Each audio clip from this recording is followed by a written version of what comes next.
அமுதா அமுதா வாங்கத்த. ஒரு குரல்ல கூப்பிட்டா வரமாட்டாரு. 7 தடவை கூப்பிடணும். அந்த செல்லை வச்சு என்னதான் நோண்டிட்டே இருப்பாளோ.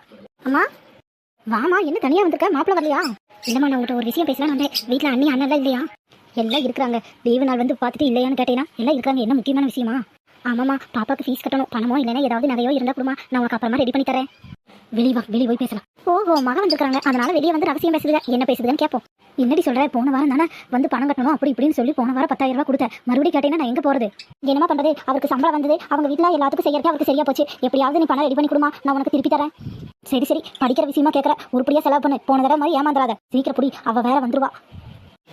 பெருசுக்கு கொழுப்ப பாத்தியா? மகனுங்க சோத்துக்கே இல்லைன்னு 10 ரூபா கேட்டாலும் கூட இல்லைன்னு சொல்லுவாங்களே தவிர இருக்கிற காசை இந்தான்னு கொடுக்க மாட்டாங்க. இதே மகளுக்கு வந்து 2 சொட்டு கண்ணீர் வடிச்சா போதும், மகனுக்கு மருமகளுக்கு தெரியாம தூக்கி கொடுத்துறது. அத்தை அண்ணி வந்துட்டா அத்தை, கூட்டிங்க ஆளுக்கான இங்க வந்து பார்த்தா அண்ணி நீங்க எப்ப வந்தீங்க? இப்பதான் வந்தாங்க நீ. சரி, அம்மா பார்க்காம என்னால இருக்க முடியல, அதுதான் வந்தேன். வாமா உள்ள போலாம். 2 பேருக்கு டீ எடுத்துட்டு வா. பணம் கொடுக்குற மகன் எப்படி பார்க்காம இருக்க முடியும்?